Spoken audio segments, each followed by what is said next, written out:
Nihoyat bugun qizlar o'qisa bo'ladigan Madinadagi universitet haqida gaplashamiz.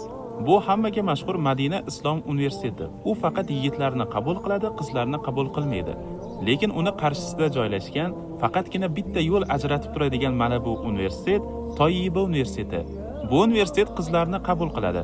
Necha yoshdan qabul qilishi, qanday hujjatlar ketishi, qaysi sayt orqali topshirish hammasi Madina Islom universiteti bilan bir xil. Ular haqida batafsil video qildim, ularni profildan ko'rishingiz mumkin. Bu universitet qizlarni mahramsiz qabul qiladi. O'qituvchilardan tortib qorovullargacha ayollardan iborat. O'qish jami 6 yil.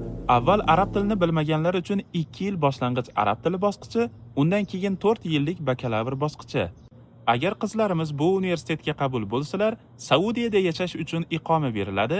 Bu iqoma orqali turmush o'rtoqlarini, aka-ukalari yoki ota-onalarini u orqali chaqirtirib, Madinada birgalikda yashasalar bo'ladi.